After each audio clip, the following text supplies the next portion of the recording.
Hi, it's a rainy Wednesday, so our work on the fence and any outside work is kind of put on hold. We'll just let the yard enjoy the rain. But for today, what I'm going to do is a couple of things inside. I'm going to make some tepache and kimchi, and I think that's all I'll make today, but I'll show you how I make both of them. Tepache is a traditional Mexican drink that is really good for your gut health. If you're not aware of this, we actually have three neural centers in our body. Of course, the brain is a neural center with nerves and neural activity originates. The heart has been shown to have the same neural cells that are in the brain or in the heart. So when you have a heartfelt feeling, the emotions actually do come from the heart neural cells.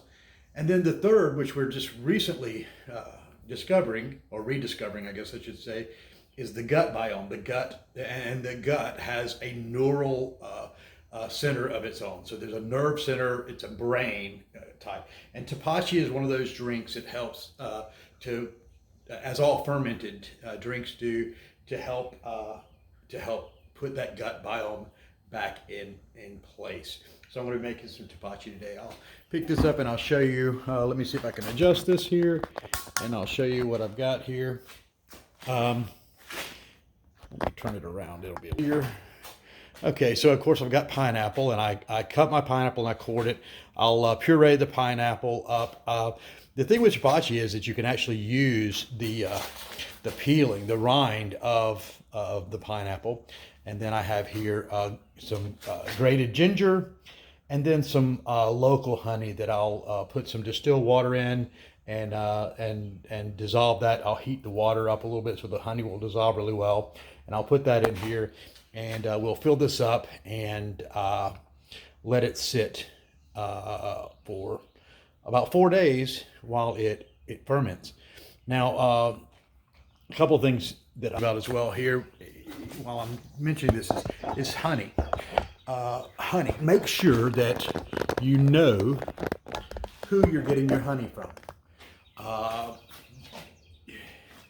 Some beekeepers, some honey sellers will stretch their product with corn syrup, and you can tell because it's just got a real strange consistency to it, and a strange color to it as well. But this honey is really good. It's locally grown honey, has just a real bright flavor to it. And again, not everyone's unscrupulous, but just make sure you know where your honey's coming from. A lot of the honey in the stores, unfortunately, is sugar. They stretch it out.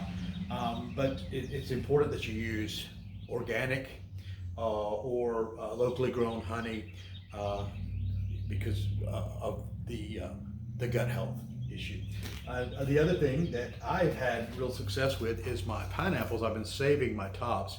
I've got three other pineapples actually, the tops that are growing in my aquaponics bed and actually starting to get some roots. So I'm hoping to actually be able to reproduce pineapples here. So let me get going with the Tepache and grinding all this stuff up and doing all my stuff, and I'll show you when I get back what it looks like. So now we've got the puree, the pineapple pureed, and I've mixed up the honey with some, and this is the other thing I forgot to mention, distilled water. Use distilled water because chlorinated water tends to bother or inhibit the fermentation process, and we try to use non-fluoride water whenever we can for anything that we're going to take into our bodies. So I got those mixed up, and now to pour it off. Okay, so we've got everything in the jar. Time to fill it up with some distilled water all the way to the top. And I have forgotten one important ingredient. I'll be right back. Now, of course, we got grated ginger in, but I also need to put in some cinnamon sticks. The ginger will give it a little bit of a fizz, so it'll have kind of a a soft drink kind of flavor to it, maybe a ginger ale kind of fizz to it, but the cinnamon really gives it a little bit of a spicy kick, and I like a lot of cinnamon, so we'll put several sticks in, and now I'll seal the jar up, and next I'll put together the ingredients, and we'll make some kimchi.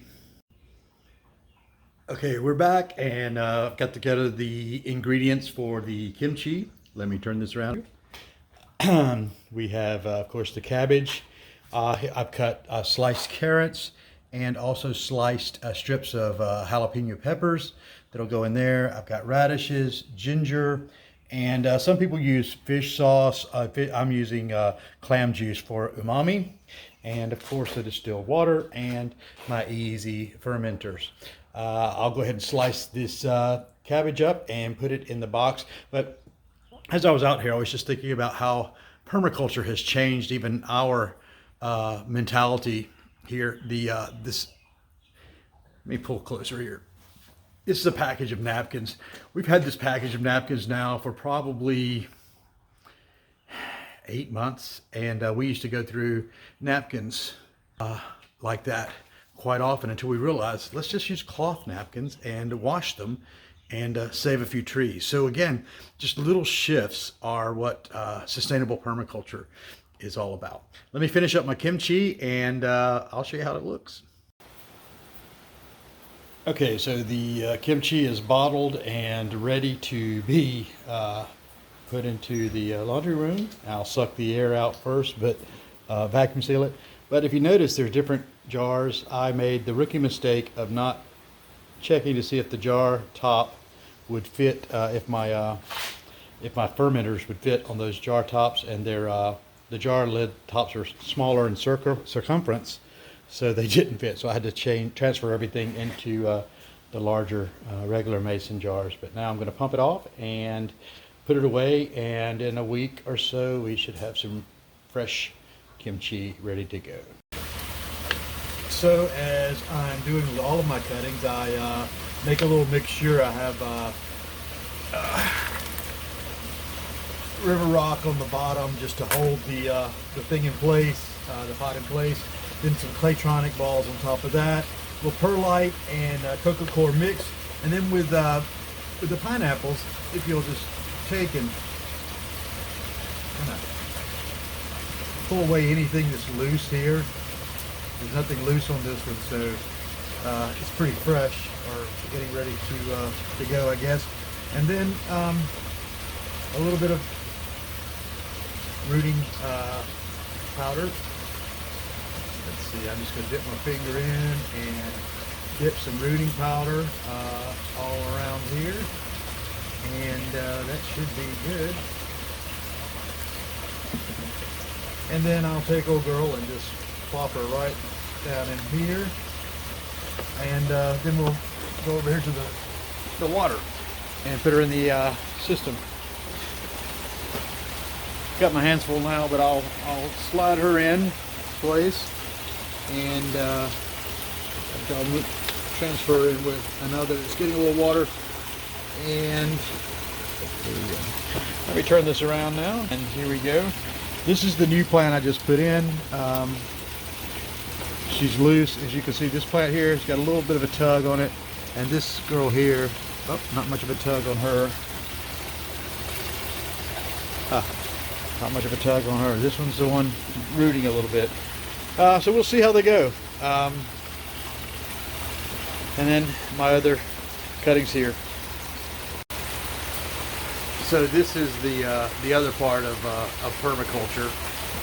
Not just the gardening, not just the growing, but the moving away from the rampant consumerism, the corporatism, that mindset that everything we get must come from a store and must come in some kind of packaging that must go into a landfill.